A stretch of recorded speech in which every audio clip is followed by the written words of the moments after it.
Week 8 of the NFL is in the books, and it was surely a very entertaining week. Huge games on the line, so let's jump right into them. With Thursday Night Football, battle for the lead of the AFC East. The Buffalo Bills win 24-10 and dominate the Dolphins at home. They're now 7-1 and on top of the AFC East. The Dolphins slipped to 6-2. Tua 189, 1 TD, 2 interceptions. The Dolphins' rushing game not very good out of their two main backs, 31 and 34 for Mostert and Achane. Waddle with 58 receiving yards. Josh Allen, 253, 2 touchdowns to the air, and a rushing touchdown. A huge night for Kincaid, the rookie out of Utah. The Jets beat the Jaguars 24-20. Jacksonville was leading a big drive down the field to try and come back, and it did not happen. Lawrence got picked off late. He had 254 and a touchdown through the air. Calvin Ridley, 104. Evan Engram with 64 receiving yards. But Zach Wilson, just 9 incompletions, 261, 2 touchdowns. He had a monster game through the air. Garrett Wilson, 112 of those receiving yards. The Jets are now 3-5. Jags slipped to 4-4.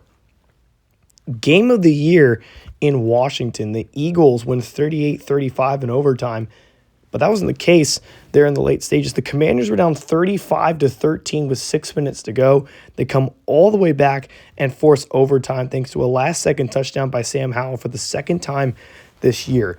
He threw for 331 and 3 touchdowns. Jalen Hurts had 265 and 3 touchdowns. A.J. Brown with a pair. Terry McLaurin had a touchdown for the Commanders in that wild game. The Colts upset the Steelers 24-18 and get a huge win at home.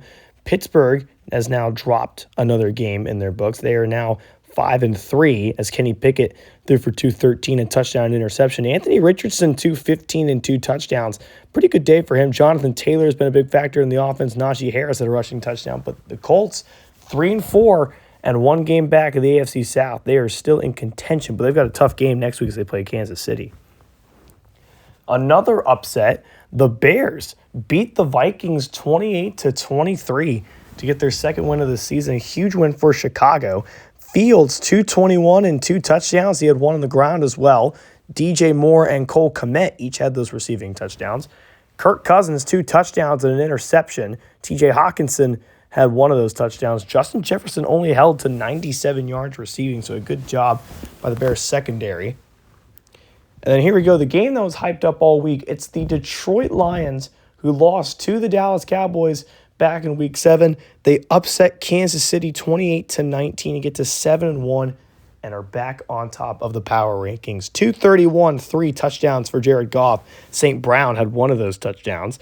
Mahomes 241 through the air, 1 on the ground for Kansas City. They slipped to 6-2. Lions 7-1.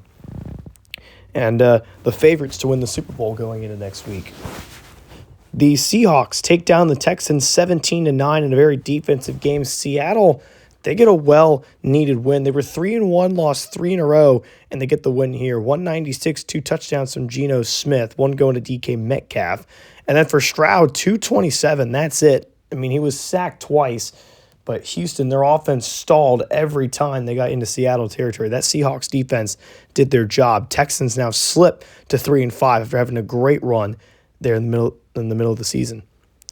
The Falcons beat Carolina 21-10 after that heartbreak loss to New England in Week 7. They improved to 2-6, 203 and a touchdown from Desmond Ridder. Bryce Young struggled with 2 interceptions on the day. Chuba Hubbard had the only touchdown for Carolina. They're the only winless team in the NFL at 0-8. The Falcons aren't much better at 2-6. 2 teams that will most likely have a high top 10 pick.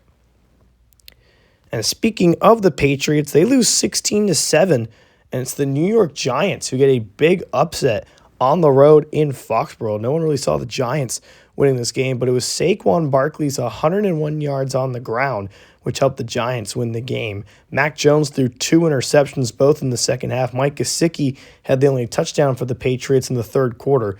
They slipped to 4-4. Giants are 3-5 and have an easier slate of games coming up, so they have a chance to make a playoff run.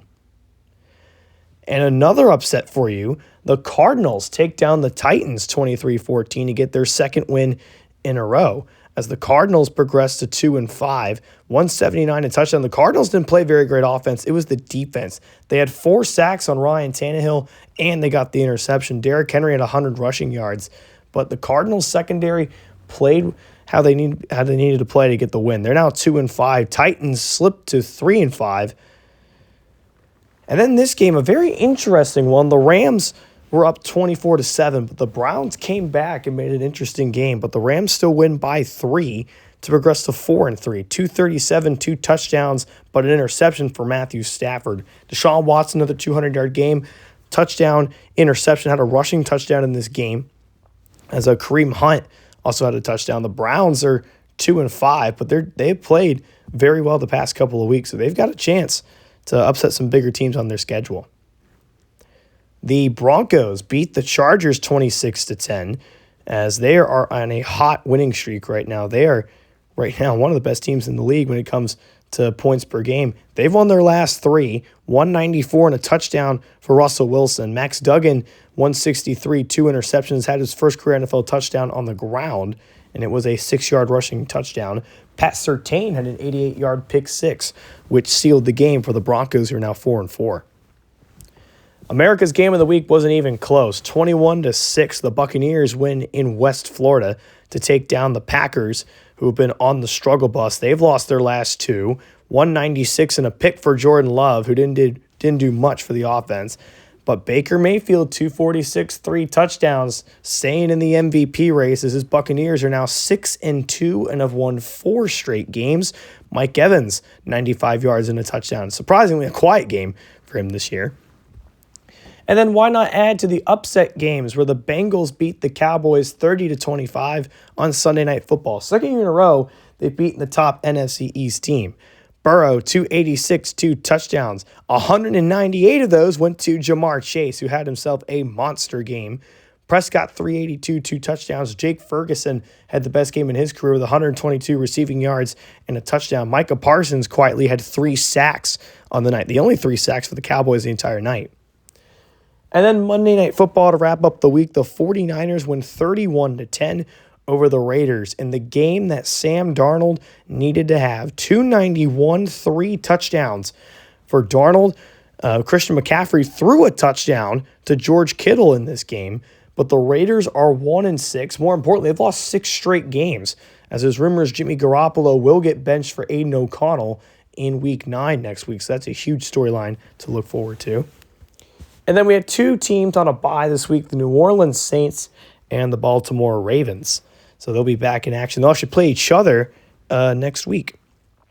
But here are the AFC standings, and a reminder, the Super Bowl Sweepstakes document is in the description below. Make sure to sign that out to be a part of the Super Bowl 8 experience. But you have the Bills at 7-1, Kansas City at 6-2, the Ravens at 5-2, with Jacksonville the division leaders. Miami still at 6-2, Pittsburgh 5-3, and it's the Denver Broncos who hold the final playoff spot at 4-4, tied with the Patriots and the Bengals. And then in the NFC, you have the Lions and 49ers, each 7-1. Tampa Bay and Dallas at 6-2. The Eagles also at 6-2, with the Rams and Packers hanging on to the final 2 playoff spots at 4-3, while Seattle at 4-4, and then a bunch of 3-win teams in the mix, such as the Saints, Vikings, and Giants, who look to close in and capitalize on a playoff spot in the latter stages of the season. This is ASC, signing off.